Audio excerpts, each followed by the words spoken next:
ടുനെറ്റ് news കാലാവസ്ഥാ വാർത്തയിലേക്ക് സ്വാഗതം. ബംഗാൾ ഉൾക്കടലിൽ വീണ്ടും ന്യൂനമർദ്ദം രൂപപ്പെട്ടതായി കേന്ദ്ര കാലാവസ്ഥാ നിരീക്ഷണ വിഭാഗം. തെക്കുകിഴക്കൻ ബംഗാൾ ഉൾക്കടലിലാണ് വീണ്ടും ന്യൂനമർദ്ദം രൂപപ്പെട്ടിരിക്കുന്നത്. അടുത്ത ദിവസങ്ങളിൽ വീണ്ടും ശക്തിപ്രാപിക്കുന്ന ന്യൂനമർദ്ദം ഡിസംബർ 11 ശ്രീലങ്ക, തമിഴ്നാട് തീരത്തിനു സമീപം എത്തിച്ചേരാൻ സാധ്യതയുണ്ടെന്നും കേന്ദ്ര കാലാവസ്ഥാ നിരീക്ഷണ വിഭാഗം അറിയിച്ചു.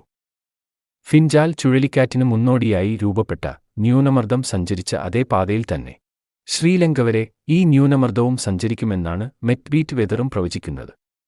കഴിഞ്ഞ ആഴ്ച ബംഗാൾ ഉൾക്കടലിൽ രൂപപ്പെട്ട ന്യൂനമർദ്ദം പുതുച്ചേരിക്ക് സമീപം ഫിൻജാൽ ചുഴലിക്കാറ്റാവുകയും തുടർന്ന് തമിഴ്നാട്ടിലും പുതുച്ചേരിയിലും തീവ്രമഴ നൽകുകയും ചെയ്തിരുന്നു.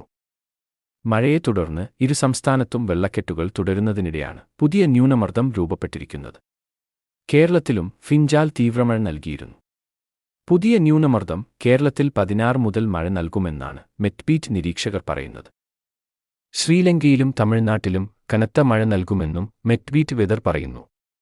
എന്നാൽ 11 മുതൽ കേരളത്തിൽ മഴ ശക്തിപ്പെടുമെന്നാണ് കേന്ദ്ര കാലാവസ്ഥാ വിഭാഗം അറിയിക്കുന്നത്. 11-ന് 2 ജില്ലയിൽ യെല്ലോ അലർട്ട് പ്രഖ്യാപിച്ചിട്ടുണ്ട്. കാലാവസ്ഥാ വാർത്തകൾ കൃത്യമായി ലഭിക്കാൻ ചാനൽ സബ്സ്ക്രൈബ് ചെയ്യുക. നന്ദി.